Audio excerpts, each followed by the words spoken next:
na Mungu akawainue na Mungu akawatendee mema.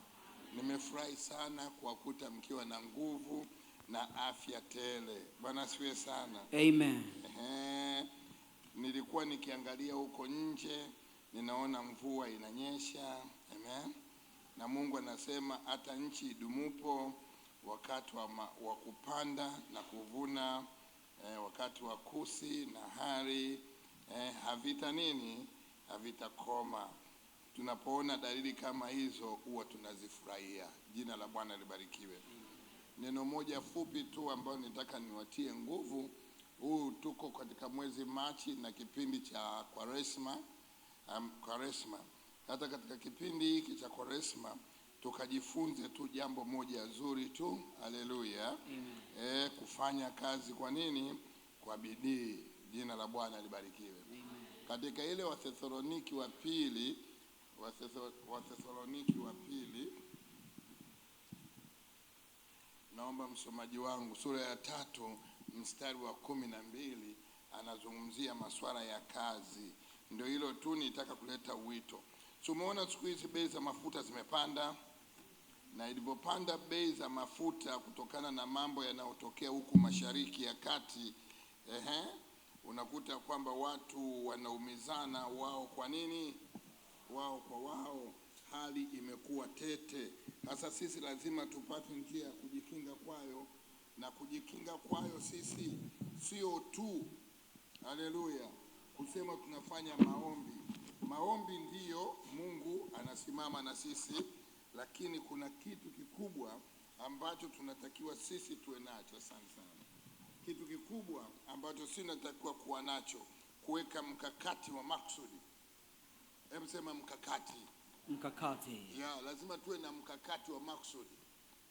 Hii bei ya mafuta ya petroli, diesel itapanda, na itasababisha bei ya mchele nayo ifanye nini? Ipande. Nyanya nazo zinafanya nini? Zinapanda. Kila kitu kitapanda. Kwa hiyo hapa unatakiwa uwe na akili kubwa. Mtu yoyote yule ambaye anategemea mshahara mmoja, mshahara nini? Mmoja, hata chomoka mwaka huu. Kwa wewe ambaye pengine Mungu amekusaidia, unafanya kazi hapa mjini, unapokea 500 kwa mwezi, unapokea 400 kwa mwezi, hebu nikupandishe 500 unapokea kwa mwezi. Lakini wengi tuko kwenye kiwango cha 250,000, 300,000. Amen. Sasa wewe unapokea 500 kwa mwezi, ina maana kwa mwaka mzima wewe unakuwa umepokea milioni ngapi? 6. Sasa kama kwa mwaka mzima wewe umepokea milioni 6, haleluya, una mke na watoto 2, una mume na watoto 3, utanunua bajaji? Tuelezane ukweli. Ndio maana nataka tupige mahesabu. Hata Biblia inasema ya kwamba hivi, mtu yoyote, jeshi lolote aliwezi kuingia kwenye vita bila kupima gharama ya nini? Ya vita. Hata sisi mara nyingi tumezoea kila mwaka ukija, hoya, nimeuona mwaka. Ndio umeuona mwaka ili ufanye nini? Yaani mwaka umeuona sawa, umepiga na madebe, umechoma na matairi. Alafu baada ya hapo iweje? Baada ya kuona mwaka. Sasa hiyo michezo ya kuigiza tuache mwaka huu. Amen. Sema amina. Unajiuliza, katika hii 500,000 naipata kwa mwaka, ninakuwa na milioni 6.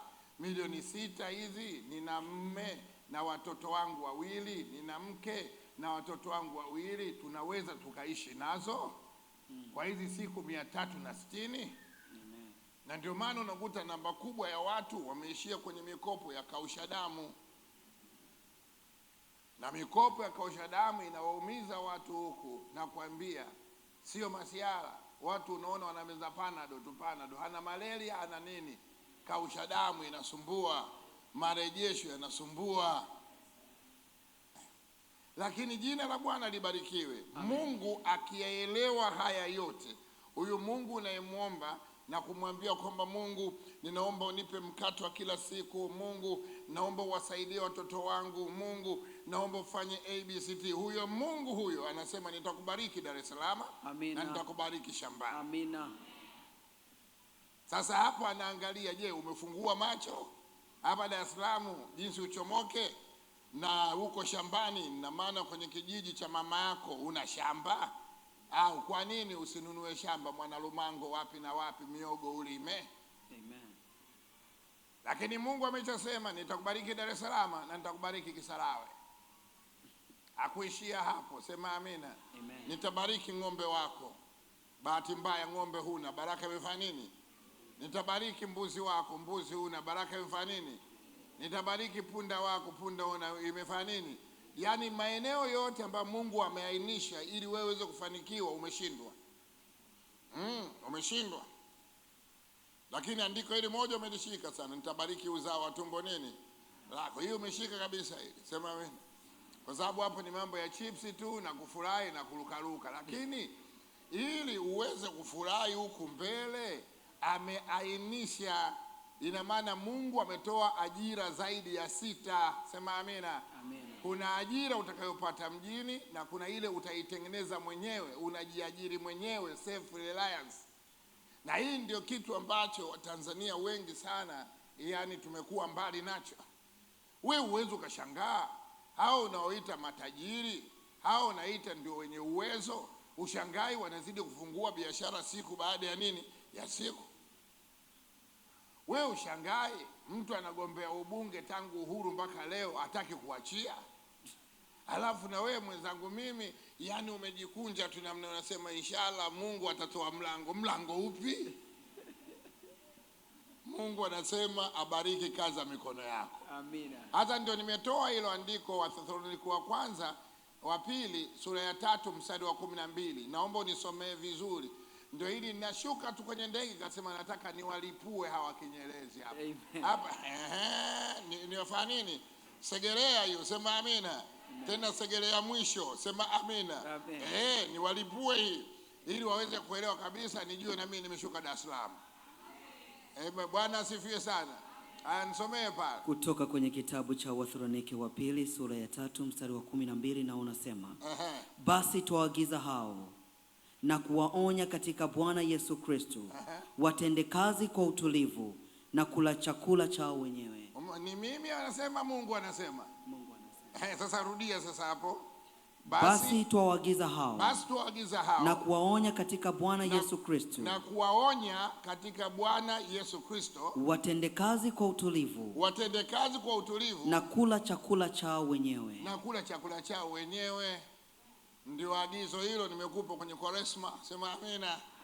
Utende kazi kwa nini? Kwa utulivu, alafu ule chakula chako nini? Mwenyewe. Tena anasema tuwaagiza na kuwaonya. Unafahamu kuwaonya ni neno gumu sana. Yaani alikuwa sema ninawaagiza na kufanya nini? Na kuwaonya. Yaani Mungu anaonyesha kidole. Sema amina. Ninakuagiza na kuwaonya, tenda kazi kwa utulivu. Haleluya. Alafu na ule chakula chako nini? Mwenyewe. Sasa Mungu anazungumza nini kwa hao wanaotoroka kufanya kazi, alafu anakuwa wajanja. Hebu soma mstari wa 14 ule. Wa 14 anaendelea kwa kusema, na ikiwa mtu awaye yoyote halishiki neno letu la waraka huu, jihadharini na mtu huyo, wala msizungumze naye, apate kutahayari. Mtu yoyote vivu hataki kufanya kazi kwa utulivu, atake nini? Msuse. Amina. Msuse. Sema amina. Amen. Anasema wafanye kazi kwa nini? Kwa utulivu. Wale chakula chao wenyewe, hata kama ananena kwa lugha, haleluya, mpaka ardhi inatetemeka, afanye kazi. Msuse. Hebu rudia huo mstari vizuri. Wa 14 anasema, na ikiwa mtu awaye yote halishiki neno letu la waraka huu, jihadharini na mtu huyo, wala msizungumze naye, apate kutahayari. Mnamsusa. Ila mstari wa 15 anasemaje? Wa 15 anasema, lakini msihesabu kuwa adui, bali muonyeni kama ndugu. Sio adui. Usimhesabu kama adui. Amekuja kwako pale mapema, anataka kunywa chai na nini? Haya, ile chai ya maziwa wapatie watoto wako na vitumbua wapi. Yeye mpe chai ya ndimu. Msuse. Bwana, mbona maziwa kwa kafanye kazi? Sema amina. Amina. Kwa sababu anasema kwamba msimfanye kuwa nini? Adui. Amen. Na Wasambaa tuna usemi mmoja, jirani yako akikunyima chumvi amekufundisha kuweka akiba. Sijui umeelewa? Umeenda kuomba chumvi, alafu jamaa akakunyima ile chumvi. Sema amina. Kwa hasira unaenda kununua kilo nzima unaiweka ndani. Sema amina. Amen. Hebu sema, jirani akikunyima chumvi, Jirani akunyima chumvi, usimchukie. Amekufundisha kuweka nini? Akiba. Sasa tatizo letu linalosumbua leo, tunashindwa kuwazuia hawa watu wanaokula kwa jina la maombi. Yaani mimi hapa nilipo ninaweza nikaamua nitembee tupu nikafika kwa mama fulani pale. Baada ya kufika nimekaa pale, naanza maombi, husha pa na temo, watu wote wataniona niko rohoni, lakini mimi akili yangu nataka chai. Akili yangu nataka nini? Chai. Watu hao tuwasuse, aombe, amalize, mpe chupa ya maji, aondoke. Unaona? Yaani kuna aina fulani ya kumfanya mtu unamchosha kwenye ule ujanja. Kwa sababu sisi tutaki kuwa wajanja, hataki kuwa na mizaha. Amen. Hebu rudia hilo andiko, mstari wa 4, unanipa raha sana huo. Wa 14 huo, Wa 14 inasema, na ikiwa mtu awaye yote halishiki neno letu la waraka huu, jihadharini na mtu huyo, wala msizungumze naye, apate kutahayari. Lakini usimhesabu kama ni nini? Ni adui. Usihesabu. Amen. Odi, karibu, mko mezani mnamalizia chakula. Anakuja pale, tusubiri kwanza tunamalizia chakula. Unakula, unanawa. Ni ngumu sana kwa mtu ambaye unamheshimu, lakini Mungu anasema uliheshimu neno lake. Unamsusa huyo mtu, lakini umfanyi kuwa adui. Lakini anachotaka kila mmoja afanye kazi. Hebu rudia mstari wa 12 nimalizie hapo. Wa 15? 12 rudia. 12 anasema, basi tuwaagiza hao na kuwaonya katika Bwana Yesu Kristo, watende kazi kwa utulivu na kula chakula chao wenyewe. Sasa mimi hapo sitaki kuongezea maneno yangu, sababu nitawaudhi watu hapo. Nitawaudhi, na usije ukanichukia. Sema amina. Amina. Usije ukafanya nini? Ukanichukia. Lengo la kukuambia hivi, Mungu anataka akubariki. Mungu anataka akuinue. Haleluya. Kwa maana watu wote wamezaliwa kwa utajiri. Hata watoto wako wote ni matajiri. Ndio maana hata ukiweka sahani na ubwabwa hapo, weka ubwabwa, weka na nyama, mtoto anaanza kula nini? Nyama. Ni daiza utajiri. Wewe unampiga mpaka anaogopa kula nyama, anashika ugali. Umaskini unapoanzia hapo. Yule kama anakula nyama lazima atakuwa na nguvu ya kuitafuta. Mnielewe nasema nini hapo? Amina. Atakuwa na nguvu ya kufanya nini? Ya kutafuta. Mtoto anakula nyama zote. Wewe ndio unamgunta. Utakula nyama mwishoni. Anza hivi. Ndio maskini unapoanza pale. Acha mtoto ale nyama ili azitafute. Azitafute. Zinoge humo, zinoge. Mshako unaona na haha namna hii. Inabidi akafanye kazi. Afanye kazi vizuri, ale chakula chake nini mwenyewe. Watoto wetu wa ajabu sana. Hawalagi viporo. Mwekee wali hapo atakula, akishamaliza tu anafanya nini? Anamwaga. Ni mimi na wewe ndio tunachukua, unakitunza, unakipasha moto, unakula jioni. Mimi naomba Mungu, utajiri aliyokupa Mungu usimame na wewe. Amina. Tukafanye kazi kwa bidii na tujitahidi ili tupambane na huu mfumuko wa nini? Wa bei. Amen. Na mtu asikufiche, mfumuko wa bei haushuki. Amina. Wewe angalia, wanapigana Ukraine huko, wanapigana huko Iran na Amerika huko, umenielewa? Eti sisi tunalia njaa. Yaani naangalia hii dunia, hata hii mvua nayo inaonekana kama imezidi sana kutokana na mabomu yanayopigwa huko. Yamepigwa huko, basi mawingu yote yamekuja huko. Sasa ngoma sasa waliokaa kwenye bonde la Msimbazi. Yaani kuna uonevu wa kila aina. Jina la Bwana libarikiwe. Mungu atusaidie. Amina. Ukitaka kununua shamba, nunua wakati wa masika. Usinunue wakati wa nini? Wa kiangazi. Ukinunua kiangazi, hii mvua hii itakushughulikia tu. Jina la Bwana libarikiwe. Amina. Kwa nini vitu, lengo langu ni watie watu wa Mungu tufanye kazi kwa bidii. Amen. Na kila mtu ale chakula chake mwenyewe. Amen. Sasa hili andiko lina binamu yake, nikupatie hilo. Binamu yake. Mambo ya kazi tu, si mnaelewa tena hivyo. Nataka Mungu akubariki mpaka uogope kufa. Watu wote ambao hawaogopi kufa hawana hela. Amen. Hawana hela, ndio maana wanatembea usiku bila utaratibu, wananing'inia ovyo kwenye bajaji, daladali, hawana hela wale. Mtu mwenye hela hawezi kuning'inia kwenye bajaji. Aning'inii. Mwambie uwe na hela mpaka uogope kufa. Uwe na hela mpaka uogope kufa. Ile Mithali 16 mstari wa 26. Unafahamu ukiwa na fedha, wewe kufa uwezo ukajiweka pabaya. Umeshasikia tajiri anatembea usiku peke yake saa 8 ya usiku? Akitembea hata kama anaenda hospitalini, lazima kuna watu wanafanya nini? Wanamsindikiza. Ni chinga tu ndo anainuka mwenyewe tu. Alafu anatafuta pa kupita kwenye bonde hapo. Mimi nataka wewe uwe na fedha mpaka uogope nini? Kufa. Kwa maana huna cha kumwachia mtu. Amen. Nilikuwa nimeongea na jamaa mmoja nikamwambia, bwana mimi kama ningekuwa nife hii miaka 30 iliyopita, nisingejali. Nilikuwa sina cha kufanya nini? Lakini sasa sitaki kufa. Nimetengeneza kitu. Sema amina. Amina. Nataka mimi niive kama dodo, lidondoke lenyewe ndio lidondoke lenyewe. Maana dodo likianguka mapema linakuwa na ugwadu, linakuwa limefubaa, linakuwa ovyo. Sema amina. Mwambie yako ivia kwenye mti, ivia kwenye mti. Ivia kwenye nini? Kwenye mti. Na Mungu mwenyewe ataona kweli mtoto wangu amekuja kwa wakati mwafaka.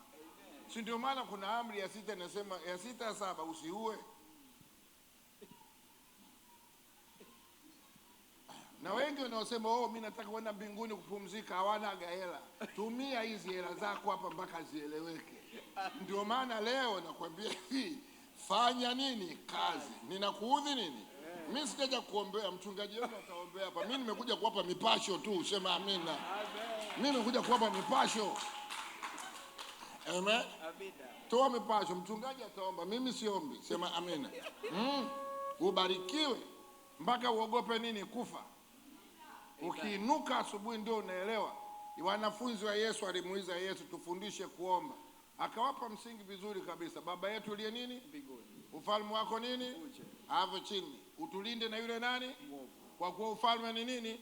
Ni wako. Yale maombi yanaombwa na wenye pesa tu. Utulinde na yule mwovu. Wewe una hela, ulindwe kwa ajili ya jambo gani? Jambo gani ulindwe wewe? Ndio maana leo nataka niwaombee muwe na fedha. Sema amina. Muwe na mali. Haleluya. Bwana awape upenyo. Awape upenyo. Uone wenye hela wote, milango yote ina nondo. Nenda Rufiji, nenda kwa kijiji cha mama yako, kuna nondo. Ameweka matete tu. Upepo na radi inakuja, wala kalala kapono. Sema amina. Mjini hapa mpaka mbwa anapiga kelele. Mimi nataka Bwana akufanikishe. Hebu soma hilo andiko, soma hilo andiko. Kitabu cha Methali sura ya 16 mstari wa 26 na unasema, nafsi yake mfanya kazi hujifanyia kazi, maana kinywa chake humtia bidii. Umeona ngoma hiyo? Nafsi yake mfanya kazi hujifanyia nini? Kazi. Kinywa chake kinamtia bidii. Wewe ni mvivu mno. Hata ukienda kazini uko hoi tu. Sijui leo niende nisiende. nikatafute nini AD. Umeona? Ovyo. Unatakiwa uende huku unafurahia kazi. Sema amina. Umeisha tembelea Mwanza ukaona Msukuma anavyolima? Umeishaenda Mafinga huko ukamkuta jinsi nani Mkinga anavyolima? Umeishawahi kwenda huko wapi huko Matengoni huko Songea huko ukaone jinsi Matengo anavyolima? Unakuta Msukuma analima huko anafanya nini? Anaimba. Kinywa kinamtia nini? Nguvu. Lakini Mswahili hapa anainama kidogo tu, naona jua kali, anaenda kwenye kimti. Hautaweza kufanikiwa. Ndio maana mjini hapa hakuna mwenye shamba. Hakuna. Lakini nenda maeneo anayolima, unakuta Msukuma analima huku anaimba nyimbo. Anamaliza heka huku anafanya nini? Maana analima na kinywa kinamtia nini? Bidii. Amen. Mswahili sema amina. Na jembe ameenda saa 2 asubuhi. Amepiga kidogo. Hii hali kama ngumu hii. Kwani hapa wanapandaga kitu gani? Sema amina. Uvivu. Yaani uvivu kwenye kulima, uvivu mpaka kwenye kinywa. Watu wanakwenda makazini, anaenda kabisa makazini, anasaini kabisa ameingia kazini, ikifika saa 4, nataka kupumzika kidogo niende nikanywe uji sehemu, anazunguka. Na hii ndio inasababisha Watanzania wengi wamekuwa ni maskini. Lazima kinywa chako kikitie nguvu. Umeshawahi kuamka siku moja unajisikia kwenda kwenye kazini kwako, au unaenda Kariakoo, unakwenda feri kuchukua samaki, huku unaimba nyimbo, unakutana na mtu huku anaimba na nini? Na nyimbo. Asubuhi ile unakuta mtu anakwenda huku na nyimbo anaimba. Lazima yule mtu atengeneze pesa. Sasa mimi nataka kuanzia leo kinywa chako ukiamuru kikutie bidii. Kwenye kila jambo unalolifanya kinywa chako kikusukume. Amen. Mwili unakataa hivi, unasema ninayaweza mambo yote kupitia yeye anitie nguvu. Amen. Ninayaweza mambo yote. Kinywa chako kinakutia nini? Bidii. Amen. Amen. Unajikuta sijui hivi na hivi mambo magumu, kinywa chako kinamwambia hapana rafiki kama Yesu. Yesu anajua shida zetu na biashara yangu lazima nitachomoka. Sema amina. Amen. Yaani kinywa chako lazima kikutie nini? Bidii. Hebu sema kinywa nitie bidii. Umekuwa mvivu mno. Na ukiona Mungu anazungumza hilo inapendeza.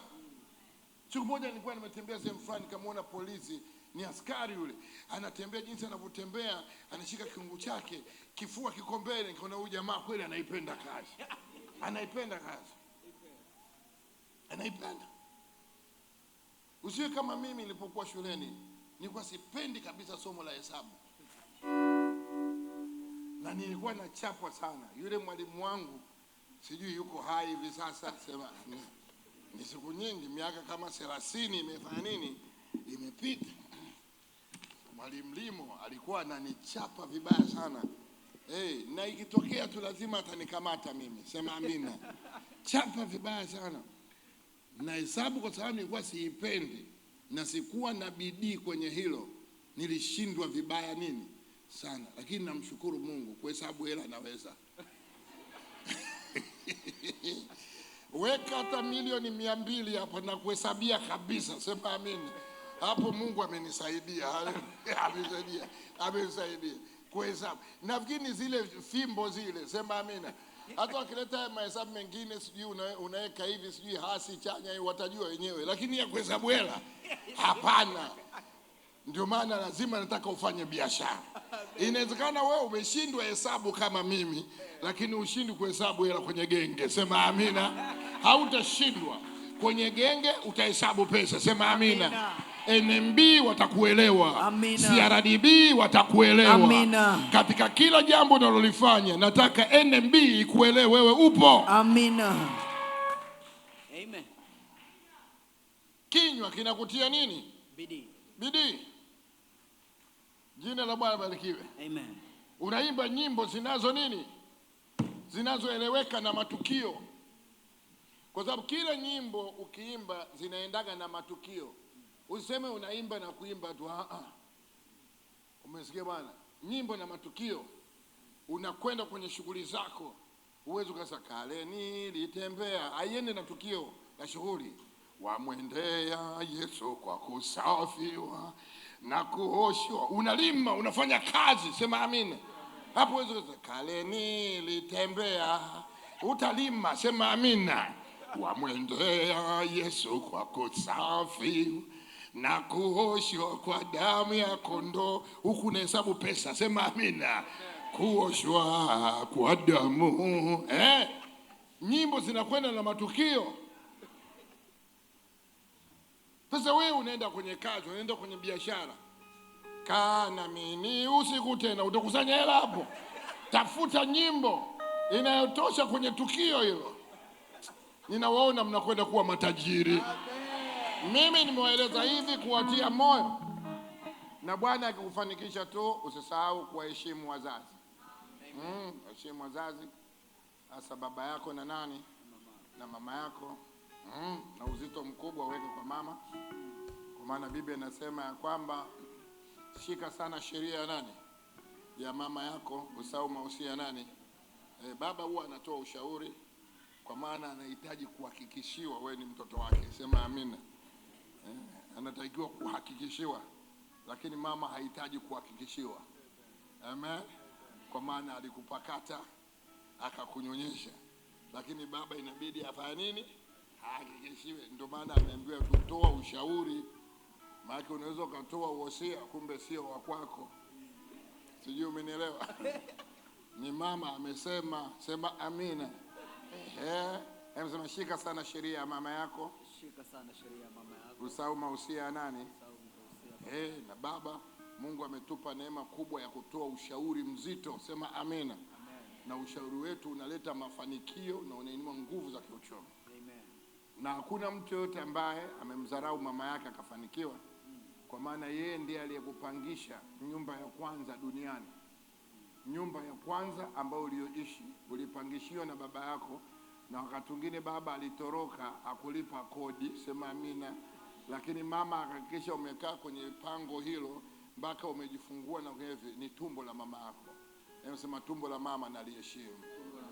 Ulipangishwa. Alafu ulipata raha kweli.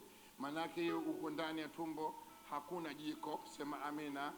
Choo sijui kikoje, maana choo chake ni cha kisasa. Unajisaidia umo ndani umo. Sijui mama, huyo nyumba ni ajabu sana. Umekula, umekunywa, umejisaidia, vyakula vimepikwa, vitoto limezaliwa. Amen. Nyumba ya kwanza ni tumbo la nani? Amen.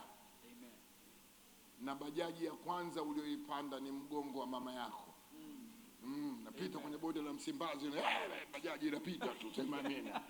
Inapita mafuriko, inapita, haleluya. Unapeleka hospitali, unapita, sema amina. Mzee amelala tu. Mmefika hospitalini, ndio maji tumepona, haleluya. Heshimu hiyo bajaji. Na wengi wamefika kwenye kipindi kigumu kwa sababu wameshindwa kuheshimu bajaji ya kwanza walioipanda. Amen. Ndio maana hata Mungu akikufanikisha kivipi, usisahau bajaji. Usisahau. Na usisahau nyumba uliopangishiwa. Leo unakaa kwenye nyumba, umeme, kila kitu, raha tupo tu, na mvua hii mama yako ananyeshewa hivi. Yaani usiku usingizi wote unatoka, anakinga ndoo kuzuia nini? Maji. Hautaishi miaka mingi. Hakikisha nyumba ya mzazi wako haivuji kipindi hiki. Utapata ngekewa. Amen. Utapata nini? Ngekewa. Mimi nazungumza hayo tu, sijaja kuwaombea nyinyi. Nimeshuka tu hapo nikasema ngoja niwaone ndugu zangu hawa. Na nimewakuta mnaendelea na nguvu na afya, nasema jina la Bwana libarikiwe. Amen. Ila nimewakumbusha mkitoka hapa, kumbuka bajaji ya kwanza ni mgongo wa nani? Wa mama, sema amina. Amen. Mgongo wa nani? Wa mama. Hata kama mama ametangulia, basi mjomba wako naye afurahi, sema amina. Anasema mlikaga na mama yangu. Kuna neema, nawaambia jinsi ya kuchomoka. Usijifanye ninja tu kukaa kwenye TikTok, achana na TikTok, sema amina. Amen. Angalia neno la Mungu linasema nini? Na nyumba ya kwanza ni tumbo la nani? La mama yako. Amekulea, amekutunza, amekuhifadhi. Ni mambo yanaonekana kama hayana uzito, lakini nakwambia yana uzito kweli. Nimewakumbusha hii kwa sababu tuko ndani ya Kwaresma. Ninawatakia Pasaka njema. Amina. Asante.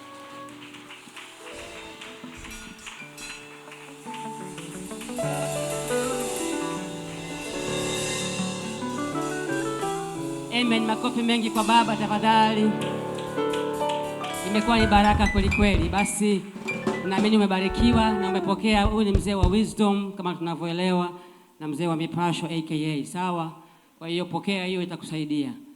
Naomba kwa heshima nimkaribishe mama askofu aweze kutufungia ibada yetu ya kwanza, tuweze kuianza ibada ya pili. Karibu mama. Unaweza ukasimama pale ulipo tunapokwenda kuahirisha ibada.